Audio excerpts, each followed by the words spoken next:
Imagine for a second that you are 16 years old. You're sitting perfectly still in a stone room, your eyes are closed, and you are just deep in meditation. Right, but you aren't meditating for enlightenment, or for peace of mind or anything like that. No, not at all. You are meditating because, with this absolute, just terrifying certainty that the god of death is walking into the room to take your soul in exactly 30 seconds. Wow. Yeah. The clock is quite literally ticking down to zero on your life. So what do? I mean, do you run? Do you try to fight? Do you just surrender? It is the ultimate confrontation with mortality, really. I mean, we spend our entire lives trying to distract ourselves from that exact moment, Totally. Building monuments, chasing legacies, literally doing everything we can just to avoid looking at that ticking clock. Which brings us perfectly to the mission of today's deep dive. We're going on this wild exploration into humanity's oldest and honestly most profound attempts to understand life, death, and the ultimate cosmic power that basically governs both. And we get to do it guided by an ancient sage who literally conquered mortality, the very same 16-year-old sitting in that room. Exactly. And we have a massive stack of sources to unpack today. I mean, we are looking at everything from ancient Sanskrit texts and architectural studies of Chola stone temples to modern comparative theology and even current pop culture and audio streaming trends. It's a huge scope. It really is. We are going to connect the oldest oral traditions of India directly to the smartphone sitting in your pocket right now. The scale of this whole thing is staggering, frankly, because we are dealing with concepts of eternity, the physical destruction of the universe, and, the internal psychological battlegrounds of the human mind. Yeah, so to start, I want to look at how we consume stories right now. Like in the 21st century, I was reading through our sources, and there's this breakdown of modern audio entertainment platforms. Right. Specifically Pocket FM. And the numbers are just almost hard to comprehend. They boast over 100,000 hours of original, binge-worthy episodic fiction. That is just a massive amount of content. It's insane. And it has all the tropes, the cliffhangers, and these wild new features too, like AI recaps for when you completely lose the plot, or character bots. Character bots. Yeah, where you can literally chat with an AI version of a character and just demand to know why they betrayed someone back in episode 50. That is fascinating. So the technology is brand new, obviously, but the impulse is ancient. Right? We crave the whole picture. We want to see the underlying architecture of a story without the limitations of having to actually wait for time to pass or the narrative to unfold naturally. We want to interrogate the story itself. And I think that is the underlying thesis here, Yeah. Humans have actually always been wired for binge-worthy episodic audio series. Absolutely. Long before smartphones, long before the printing press even existed, the ancient Indian texts, known as the Puranas, were essentially the original audio series. They really were these vast, interconnected cinematic universes. Yeah, and they were explicitly meant to be recited aloud, listened to in these huge gatherings, and absorbed over days or even weeks. They are just packed with deep lore, high-stakes drama, and philosophical plot twists that honestly rival any modern thriller you could watch today. And the specific text we are diving into today, the Markandeya Purana, it actually begins with the exact same premise as a listener using that AI recap feature you just mentioned. Oh, right, the framing device. Exactly. The framing device of the text features the ancient sage Jaimini. And Jaimini is profoundly confused and just morally exhausted because he has just lived through or heard the complete account of the greatest, most devastating epic of all time, the Mahabharata. Which was a war that basically wiped out an entire generation. Complete devastation. I always try to put myself in Jamie's shoes here.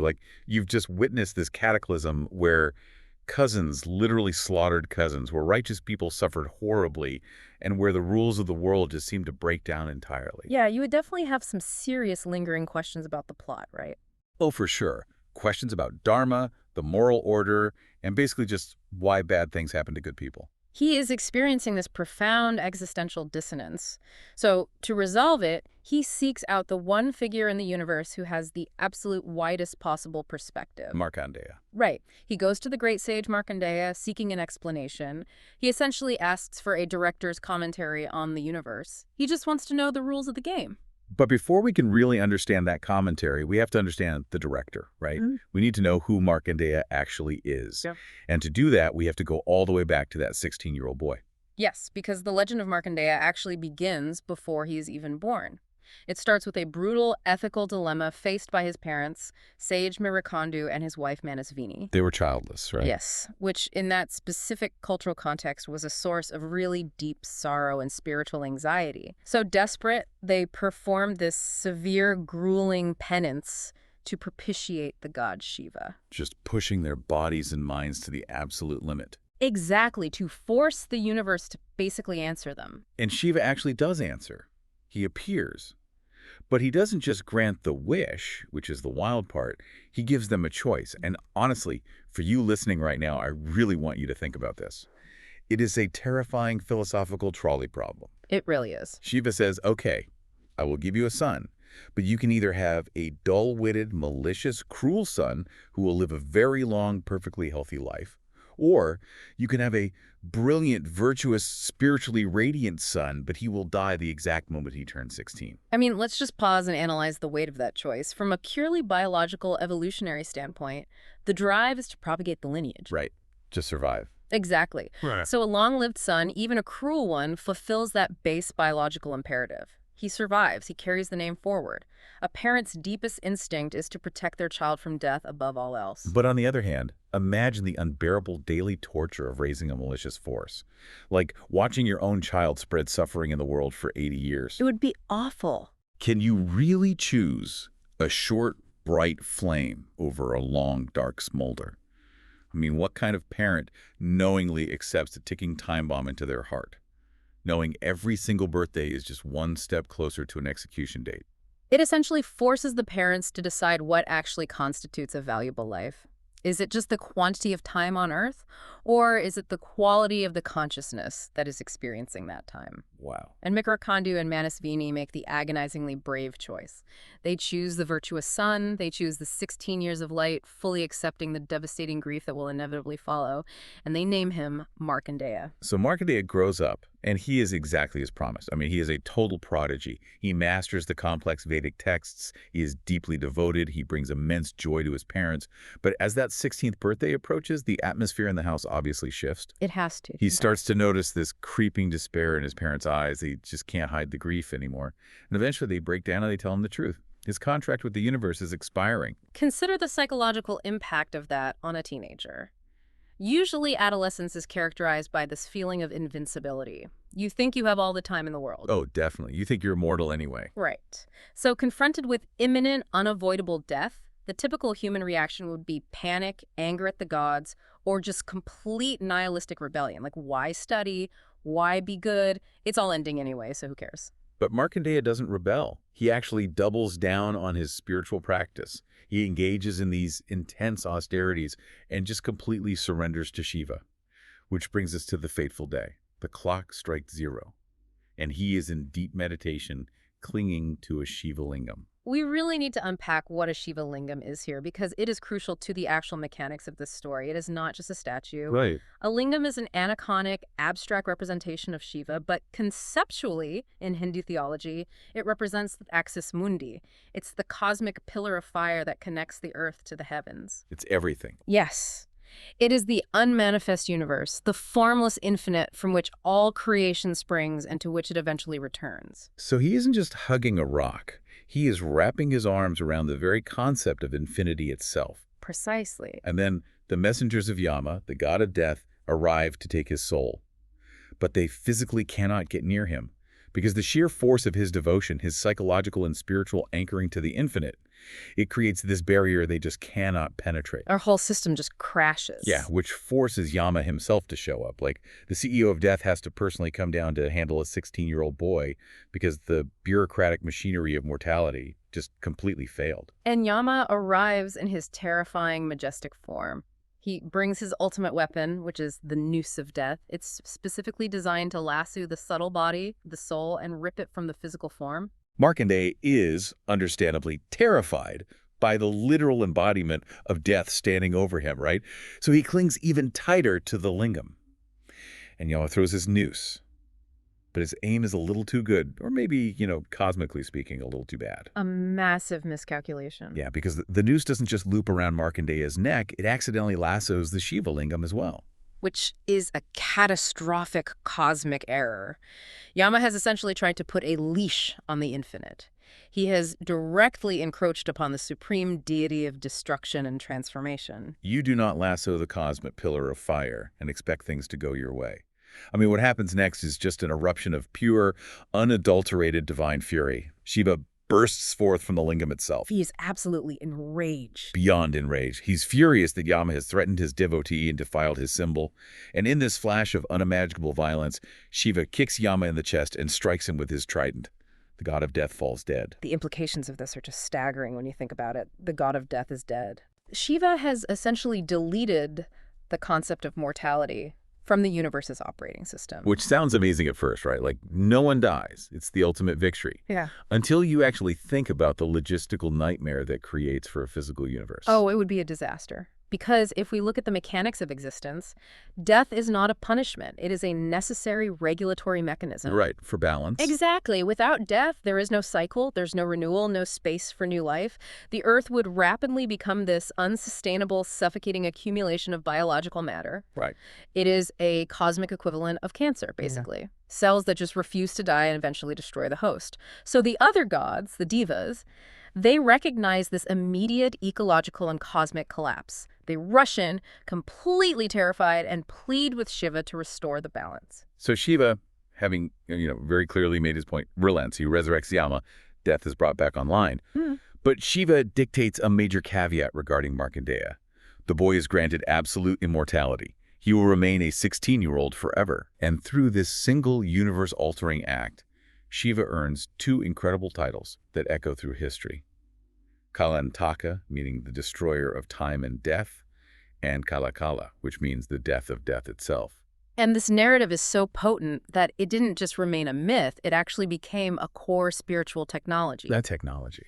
Yes, our sources point out that this specific event is intimately tied to one of the most famous chants in Hinduism, which is the Mahamriti Jaya mantra. Oh, right, which translates to the great victory over death mantra. Correct. And while it has origins in the Rig Veda, the tradition holds that its full power was revealed by Shiva specifically in this context of conquering mortality. And it is still chanted by millions of people today. But it's not just a casual song you hum in the shower. Yeah. The practice is highly specific, almost mathematical. Very mathematical. The tradition prescribes chanting it 108 times, keeping count using a mala made of rudraksha seeds. And those seeds are themselves associated with Shiva's tears. It is also typically done in the early morning, during the transitional twilight hours, known as Brahma Muhurta. I really want to dig into how this actually works. Because when modern practitioners chant this, they aren't necessarily expecting to become physically immortal like Markandeya, right? They're using it as a psychological tool. Let's look at the physiological and psychological mechanics of the chanting. Repeating a complex Sanskrit phrase 108 times requires deep, regulated breathing. Right. This stimulates the vagus nerve, which physically shifts the nervous system out of fight or flight mode and into rest and digest. You are literally slowing your heart rate, you're reducing cortisol, and you are boosting your immune system through the vibrational qualities of the chant itself. So you are warding off the physical effects of stress, which is honestly a modern form of slow death anyway. Furthermore, you are psychologically anchoring yourself. When you chant a mantra dedicated to the death of death, you are systematically dismantling your subconscious fear of mortality. You are building an internal sanctuary of peace, just exactly as Markandeya built a sanctuary around the lingam. That is so cool. The sources also mentioned the Markandeya Shivashtakam. This is an 8-verse hymn that Markandeya himself is said to have actually composed, praising Shiva right there on the banks of the Godavari River. Yes. And it is prescribed for very specific temporal windows, like Mondays, the festival of Mahashivaratri, Pradosh, and the holy month of Shravan. It is this living, breathing artifact of this legend, linking time-bound humans today to a boy who stepped outside of time completely. But stepping outside of time introduces a fascinating and really terrifying metaphysical problem. Yeah, this is the part that completely short-circuited my brain when I was reading it. Being immortal, remaining a 16-year-old forever, I mean, it sounds like the ultimate VIP status, but there's a mind-bending catch. If you never die, what happens to you when the universe itself dies? Because universes have lifespans too. Exactly. This brings us to Markandeya's vision of the pralaya, the great cosmic dissolution. Because of Shiva's boon, Markandeya becomes one of the Saptachiranjeevi, the 7 or 8 immortals of Hindu lore. Right. He joins figures you might know from the epics like Ashwatthama, Mahabali, Vyasa, Hanuman, Vibhishana, Kripa, and Parashurama. And just as an aside, our sources note that simply reciting the names of these immortals is another practice that is believed to grant longevity and freedom from ailments.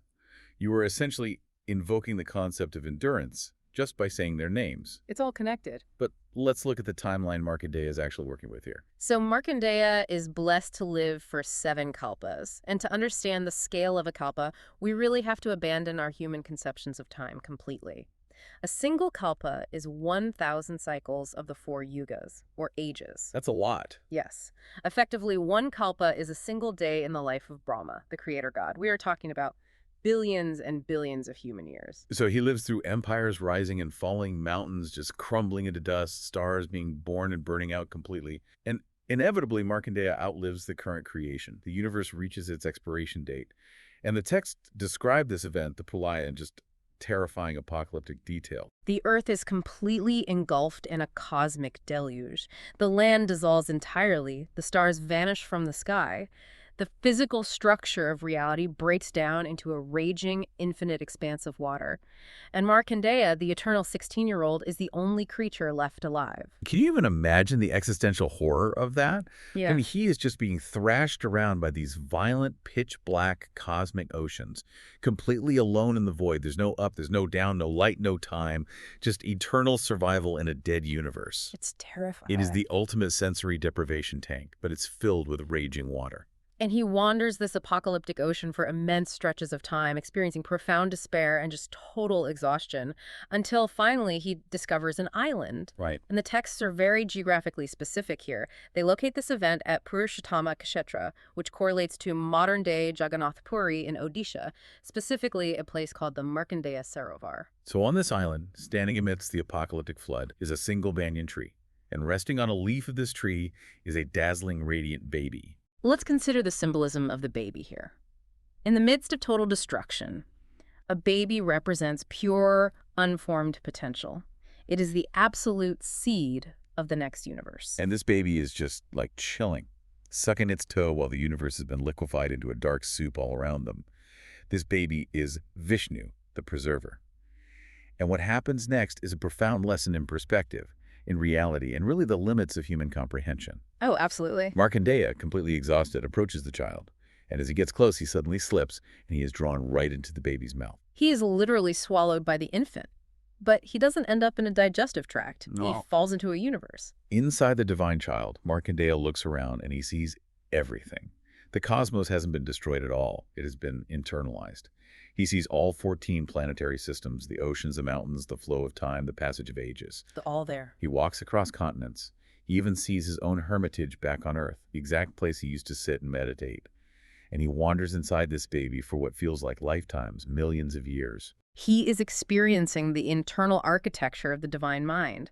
He is literally walking through the blueprint of reality itself. And then, just as suddenly as he went in, he tumbles back out of the baby's mouth. He lands right back on the banyan leaves in the middle of the flooded, dark void. Mm-hmm. And in that disorienting, honestly shattering moment, the illusion breaks. He realizes the concept of Maya. We need to unpack Maya deeply here, because it is central to all Hindu philosophy. Maya is often poorly translated simply as illusion, which sort of implies that the world is fake or doesn't exist. Right, like a simulation. Exactly, but that is incorrect. Maya is the grand creative power of the divine that makes the infinite, formless reality appear as a finite multiplicity of forms. It is the illusion of separation. It's the matrix. Yes. When Markandeya falls out of the mouth, his entire psychological framework just shatters.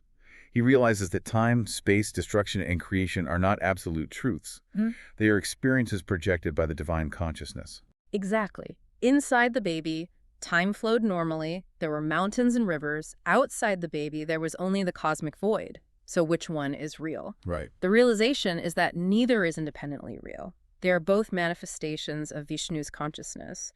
Markandeya understands that he himself, his immortality and his perception, are all wrapped inside this divine play. The way these ancient texts describe this is so cinematic to me.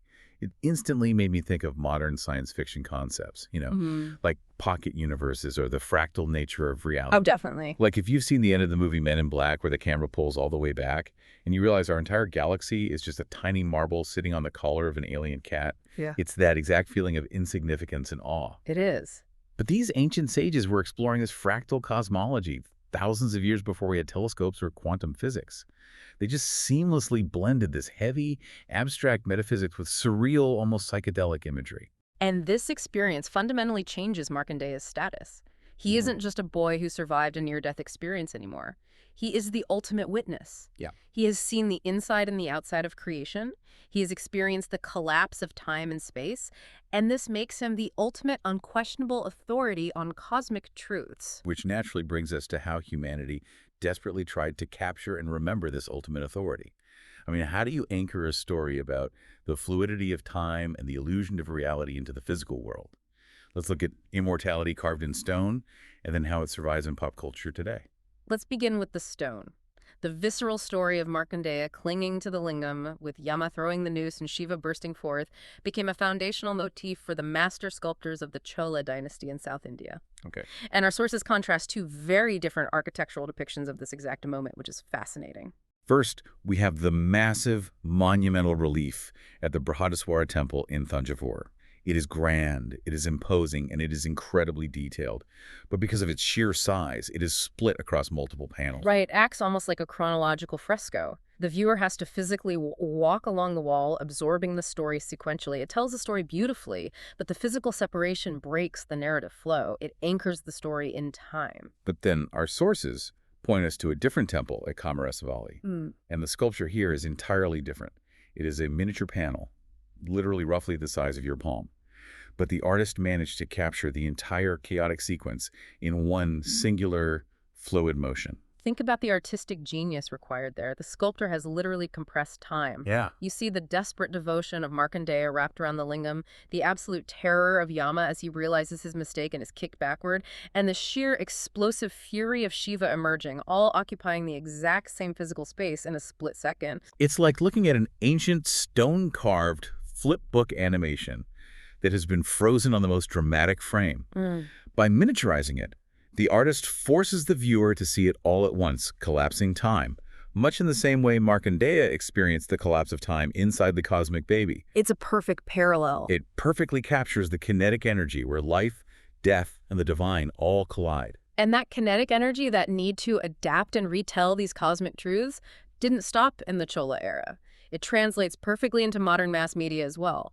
The ancient Puranas were explicitly designed for mass consumption, to be accessible to everyone, not just scholars. Right. Today, that role is filled by daily mythological television serials. This was such a fascinating detail in the research. The sources bring up a specific example from a 21st century Indian TV serial called Sankat Mokan Mahali Hanuman. Yes. Now, if you know your texts, you know that in the original Markandeya myth we just discussed, the Mungi god Hanuman is nowhere to be found. But in this modern TV show, they wrote episodes where a young Hanuman actually intervenes to save Markandeya. There's even a plot line where Hanuman literally swallows Yamraj, the god of death, to protect the boy. I know this can be really confusing to a modern audience used to strict canon. You know, a Western analytical perspective might view this as a deviation from the text or even just a cynical ratings grab. But within the tradition, this kind of crossover is perfectly natural. How does that work, though? Isn't it changing the holy text? Well, the Puranas are more like open source software than a locked, unchangeable manuscript. Just as a listener on Pocket FM might love a crossover event where characters from two different audio series meet, the Indian epic traditions constantly interweave the stories of different deities to highlight deeper thematic truths. Okay, so it's not about historical accuracy at all. It's about thematic resonance. Precisely. Hanuman is the ultimate symbol of unwavering devotion. Markandeya is also the ultimate symbol of unwavering devotion. By bringing them together, the television writers are reinforcing the central philosophical code of the entire tradition, which is that pure devotion can overcome predetermined fate. That is so cool. The narrative details bend and shift, but they always serve the philosophical truth.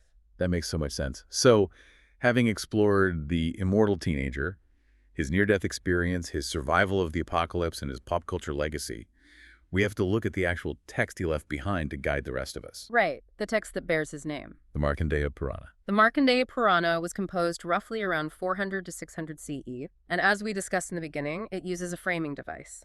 The traumatized sage Jaimini approaches Markandeya. Jaimini is struggling with the bloody aftermath of the Mahabharata War. He wants to know how karma actually works. He wants to know why righteous people who follow the rules endure horrific, unfair suffering. Yes, and you would assume that Markandeya, the guy who has literally seen the inside of the universe's source code, would just sit Jaimini down and give him a straightforward lecture, point by point. Right, just explain it all clearly. But he doesn't. He pulls the ultimate mystical guru move. He tells Jaimini to go talk to 4 birds.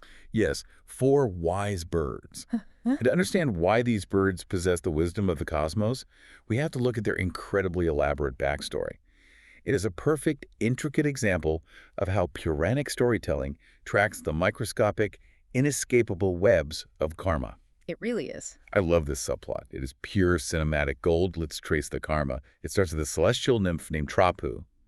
She makes a mistake and is cursed by a notoriously hot-headed sage named Durvasa. The curse forces her to be reincarnated as a bird. Right.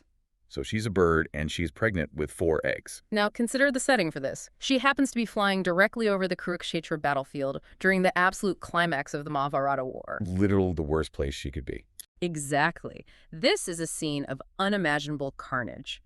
Millions of soldiers, elephants, and chariots are clashing. The sky is completely blotted out by a storm of weapons and arrows. She is flying through this absolute meat grinder, and a stray arrow shot by the great warrior Arjuna accidentally clips her. She is killed instantly. But as she falls to the earth, her body releases her 4 eggs. They are plummeting toward a battlefield where they will surely be crushed to dust. But the text zooms in on a microsecond of divine timing here. At that exact moment, down on the bloody earth, there is a giant war elephant named Supratika being ridden by a fierce warrior named Hagadatta, and strapped to the side of this massive elephant is a heavy metal bell. A weapon strikes the elephant, severing the leather strap holding the bell. The massive, heavy bell plummets to the earth, and it lands perfectly, cleanly over the 4 fragile eggs, completely covering them like a protective steel dome just a fraction of a second before they hit the ground. It's an unbelievable sequence. The greatest, bloodiest war in human history rages around them for 18 days, shaking the very earth. But these fragile eggs are perfectly, inexplicably safe underneath this bell. And after the war finally ends, the battlefield is just a wasteland of corpses. A peaceful sage named Shamika is walking through the carnage. He sees the bell, lifts it, and finds the eggs just as they hatch. He takes the chicks in, raises them in his hermitage, and they grow up to be brilliant, realized scholars of the Vedas. It's an incredible visual, for sure, but what is the philosophical payoff of this wild coincidence? Well, this isn't just a bizarre coincidence, it is a profound metaphor for the human condition. The battlefield of Kurukshetra represents the chaos, the brutality, and the violent unpredictability of human life in the material world. We are all essentially fragile eggs falling through a war zone. And the bell, what does the bell represent? The bell dropping at the exact right microsecond represents divine grace. It shows that even in the most horrific, destructive environments, protection is actually possible. Oh, wow. Furthermore, the fact that the ultimate teachers of cosmic wisdom are reincarnated birds reinforces a core tenet of this theology. Consciousness and enlightenment are not restricted to human forms. Right, because of karma. Exactly. Karma touches everyone, even a celestial nymph cursed to be a bird, but wisdom and salvation can be found in the most unlikely of places. So Jaimini goes to these birds, and they explain the mechanics of karma to him, detailing how the cycle of life, death, and consequence actually functions. But as the Markandeya Purana progresses, it slowly builds its way up to a narrative sequence so powerful, so intense, and so philosophically dense that it actually broke off and became an independent scripture of its own. Yes, it did. It is the absolute crown jewel of the text. We are talking about chapters 81 through 93 of the Purana. This section is known as the Devi Mahatmya, which translates to the glory of the goddess. It is arguably the foundational text of the Shakta tradition. And the Shakta tradition is? It's the tradition within Hinduism that views the divine feminine, the goddess, as the supreme ultimate reality of the universe. Right. And the setup for the Devi Mahatmya is basically a story within a story within a story. A sage named Methas is counseling 2 deeply depressed, traumatized men who have retreated to the forest. Okay, who are they? One is King Suratha. He has lost his entire kingdom to his enemies. His life's work is just gone. The other is a merchant named Samadhi. He was betrayed, robbed, and thrown out of his own home by his greedy wife and sons. So they are both utterly miserable. But what is psychologically fascinating is their confession to the sage. They both admit that despite being ruined by these people, they still obsessively care about them. Yeah. The king misses his treacherous ministers. The merchant is worried about the well-being of the family that literally stole everything from him. They know it is completely irrational, but they cannot break the emotional attachment. Sage Methus listens to them and essentially says, "Welcome to Mahamaya." He tells them this irrational, inescapable attachment is the grand illusion at work. And to explain how to break free from it, he tells them 3 epic episodes about the goddess. And episode 1 takes us all the way back to the cosmic slumber, a time before the universe is even formed. The cosmos is dissolved into a vast ocean. Vishnu, the preserver, is asleep on the water, resting on the cosmic serpent. Just sleeping peacefully. Yes. But from the wax in Vishnu's ears, 2 monstrous, chaotic demons emerge, Madhu and Katava. They are pure brute force. They instantly spot Brahma, the creator god, who is just sitting on a lotus flower waiting to build the next universe, and they attack him. Brahma realizes he cannot fight them, and he desperately needs Vishnu to wake up and handle it. Right. But he can't wake Vishnu up because Vishnu is under the heavy, hypnotic spell of the goddess's sleep. And this is a crucial theological moment. Brahma doesn't pray to Vishnu to wake up. He prays to the goddess, asking her to withdraw herself from Vishnu's eyes and mind. He recognizes that she controls the consciousness of the supreme gods themselves. And she listens. She withdraws. Vishnu wakes up, sees the demons, battles them for 5,000 years, and finally defeats them. When I read this first story, I really had to pause. Because the goddess doesn't draw a sword here. She isn't a warrior in this episode at all. No, she is the literal agent of consciousness. She is the psychological off switch that puts the divine to sleep and the on switch that allows cosmic order to be restored. She is the power of delusion, but she is also the power of awakening. But in episode 2, the threat escalates dramatically, and so does her manifestation. This is the incredibly famous story of Mahishasura Mardini, the slayer of the buffalo demon. Yes. Mahishasura is a terrifying, shape-shifting entity. He has secured a cosmic loophole, a boon from the creator stating that no man and no male god can ever defeat him. Armed with this invincibility clause, he violently conquers the heavens. He drives the male gods, Indra, Agni, Vayu, completely out of their celestial homes. The patriarchal order of the universe is completely defeated and humiliated. The gods are helpless, and they're absolutely furious. They gather together in the mountains, and from their shared anger, their desperation, and their humiliation, they begin to emit a blinding divine light. All of them together. Yes, all their individual energies, which were totally useless on their own, pool together into one singular, blinding, mountainous mass of power. And out of this concentrated light steps Durga, the ultimate warrior goddess. Let's analyze how this shift represents a philosophical evolution. The individual male gods represent specific fragmented powers of nature, fire, wind, rain. But fragmented power cannot defeat the ultimate delusion. No. They must surrender their individual egos and combine their essence. Durga is born not as their subordinate, but as the supreme synthesis of all divine energy. Because she is the combined essence of all the gods, they arm her with their signature weapons. Vishnu gives her his spinning discus. Shiva gives her a trident. Vayu, the wind god, gives her a bow. The Himalaya mountain god gives her a magnificent lion to ride. She's ready for war. She is fully equipped, and she rides directly into battle with a deafening roar. The battle that follows is ferocious. Mahishasura realizes he is facing a female deity and assumes he will win easily due to his boon. But Durga just decimates his armies.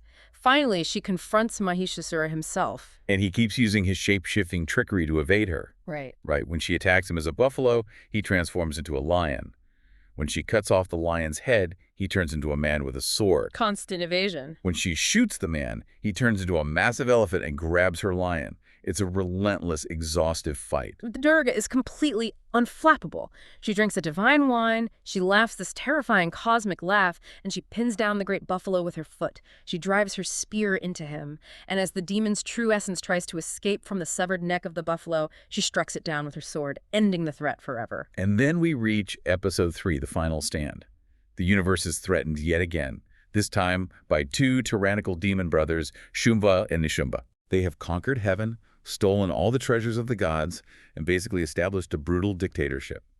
The gods, having learned their lesson, flee to the Himalayas and pray directly to the goddess Parvati. Hearing their pleas, a new radiant form emerges directly from the physical sheath, the kosha, of Parvati's body.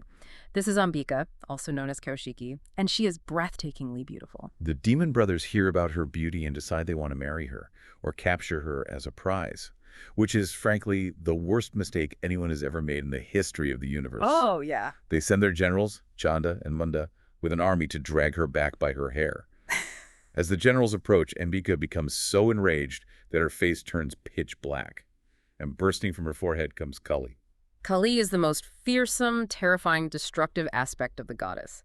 She wears a garland of skulls, she's emaciated, her tongue lolls out, and she completely annihilates the demon army, literally devouring elephants and chariots whole. The battle escalates to a full-blown apocalyptic scale. To combat the rising demon forces, the Saptamatrika, the Seven Mothers, who are the female energy counterparts of the male gods like Brahma and Vishnu, they emerge and join the fray. It is a massive, chaotic, cosmic world war. But then comes the most profound, philosophically dense moment of the entire text. Shumba, the demon leader, is losing. He looks at the goddess and accuses her of fighting unfairly. Wait, unfairly? Yes, he says she is weak because she is relying on the strength of all these other goddesses, Kali, the Seven Mothers, to help her win. And the goddess basically just stops the war. She looks at him and says, "You think there was more than one of us?" Yeah. And right there on the blood-soaked battlefield, she absorbs Kali, the Seven Mothers, and all the other warrior forms directly back into her own body. They just melt into her. She stands completely alone. She states, "I alone exist in this world. Who else is there beside me?" She proves that she is the singular ultimate reality. All these different forms, the fierce, the beautiful, the maternal, were just expressions of her own infinite power projected outward. Having proven her absolute singularity, she proceeds to annihilate the demon brothers. This text, the Divi Mahatmya, is 700 verses long. In the Shakta tradition, it is also known as the Duga Saptashati, or the Chandi Path. But our sources note that it is not treated as a historical recounting of a war. It is treated as a spiritual technology. Yes. Every single one of those 700 verses is considered an individual, highly potent mantra. Today, it is recited with intense fervor across India and the diaspora, particularly during the 9 nights of Navaratri and the monumental festival of Durga Puja.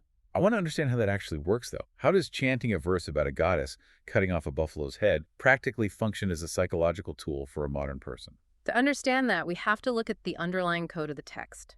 These aren't just cool fantasy battle scenes. They are encoded with a very deep philosophical architecture, primarily drawing on Samkhya philosophy. Let's break that down. Samkhya posits a dualism between pure consciousness and the material world. It states that all of nature, everything that exists physically and mentally, is driven by 3 innate tendencies, or gunas. I found a great way to think about the gunas while researching this. Imagine they are the primary colors of the human psyche: red, blue, and yellow. Right. Every single personality trait, every mood you have, every action you take is just a different mixture of these 3 base elements. That is an excellent analogy. The first guna is tamas. This represents darkness, inertia, ignorance, and destructiveness. In the Devi Mahatmya, this is personified by Mahakali. Okay. The second is rajas, which is dynamic energy, passion, ego, and action, personified by Mahalakshmi. And the third is sattva, representing light, purity, balance, and creative pursuit, personified by Mahasaraswati. And the goddess embodies and controls all 3 of these psychological colors. But the Devi Mahatmya does something structurally brilliant. It takes this dualistic Samkhya idea that consciousness and matter are separate entities, and it upgrades it into a non-dualistic framework, which is called Advaita. How does it do that? By declaring that the goddess is both. She tells the gods, "I am empty and not empty. I am delight and non-delight. I am knowledge and ignorance." She isn't just the good side of the coin. She is the metal the coin is actually made of. That's beautiful. She is the singular reality holding all contradictions and opposites together in perfect tension. Which completely changes how we read the text. It brings us to the psychological allegory. When you read about these terrifying demons, the text isn't talking about literal monsters roaming the earth thousands of years ago. Not at all. The battlefield is not a geographical location. It is the internal landscape of your own mind. The characters are aspects of your own psychology. Let's test this. Think about Mahishasura, the shape-shifting buffalo demon. Why a buffalo? And why does he shapeshift? Mahishasura represents delusion and the human ego. A buffalo, in this cultural context, represents stubbornness, brute force, and ignorance. Now, think about how your own ego functions. When you try to defeat a bad habit or overcome your own arrogance or trauma, your ego shapeshifts. Yes. You decide to stop being angry, so your ego turns into self-pity. You defeat the self-pity, and it turns into intellectual superiority. Exactly. It constantly changes form to avoid defeat, to keep you trapped in delusion, just like the demon turning from a buffalo to a lion to an elephant. The Devi Mahatmya is describing the brutal internal war where the divine consciousness within you, the goddess, wages battle against your own frailties, your greed, and your shape-shifting delusions. That completely reframes the chanting. When a practitioner recites those 700 verses during Navaratri, they aren't just recounting an old myth. They're actively utilizing a cognitive behavioral framework. Yes, absolutely. They are calling up their inner strength, their inner Durga, to pin down and decapitate their own shape-shifting ego. It's a manual for psychological survival and liberation. Exactly. But to truly understand the depth of how the Markandeya Purana views the goddess, our sources suggest we need to compare it to another heavyweight text of the tradition. We turn to an academic lens provided by a comparative study. Right. The study looks at the Markandeya Purana alongside the Devi Bhagavata Purana. Both are foundational texts that elevate the divine feminine to the supreme position, but they do it in slightly different ways. If I'm understanding this correctly, how does the Markandeya Purana frame her role?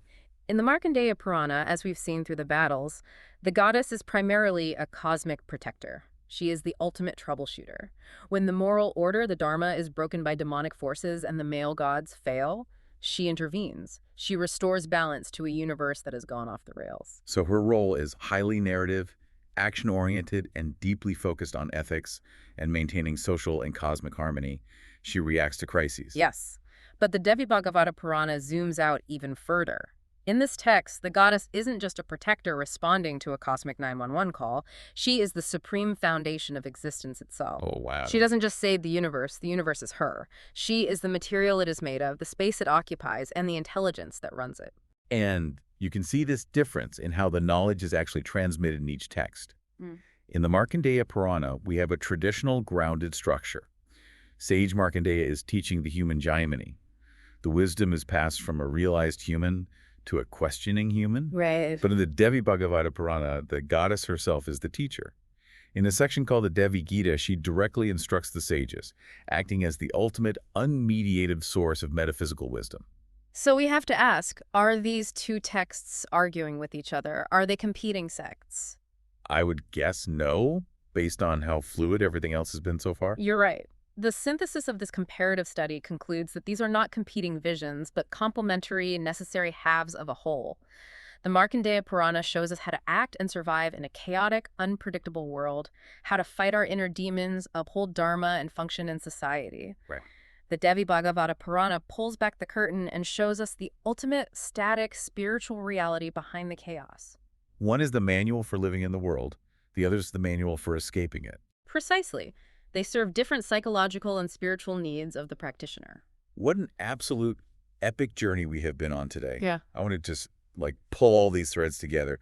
We started with the story of a 16-year-old boy, Markandeya, who, through sheer terrifying devotion, conquered his own physical death and trapped the god of mortality with a lasso. It's an incredible start. We followed that boy as he outlived the universe itself, floating in a dark cosmic void, only to witness the entirety of creation, past, present, and future, inside the stomach of a divine child resting on a tiny leaf. Mind-blowing. And we saw how that ultimate witness passed down a text, the Devi Mahatmya, that provides the exact psychological tools to help us conquer the shape-shifting demons of the human condition. It is a remarkable narrative progression. It moves from the conquest of physical fear to the understanding of cosmic illusion, and finally lands on the conquest of spiritual ignorance.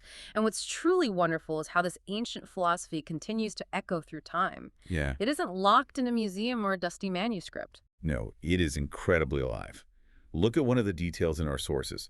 As recently as 2025, the U.S.-based music composer Raleigh Rajan created a brand new musical form for the Ya Devi hymn, which is one of the central, most powerful prayers of this text. I saw that, yeah. He incorporated percussion instruments from across various Indian states, bringing together the breadth and width of the country's musical heritage to celebrate this exact Shakta philosophy.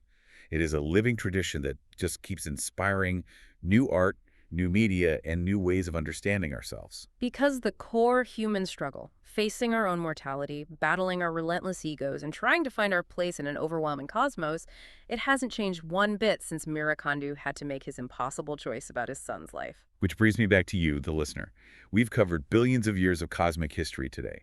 But I want you to think about Markandeya, swallowed by the divine baby, suddenly realizing that entire universes, billions of lifetimes, and millennia of history were just fleeting illusions held within the divine mind. It's a lot to take in. If time itself is that malleable, if reality is that vast and fractal, how much weight should we really be giving to our daily stresses? How much power should we give to the frantic app notifications on our phones, or the minor, shape-shifting demons we battle at work or in traffic every day? Really puts it in perspective. If time is just a grand illusion, perhaps we don't need to hack it, or pause it, or skip to the end of the series to find out what happens. Perhaps we all have a little bit of the immortal Markandeya inside us, capable of finding the stillness in the dead center of the storm, holding on tight to what truly matters while the chaos of the world swirls harmlessly around us.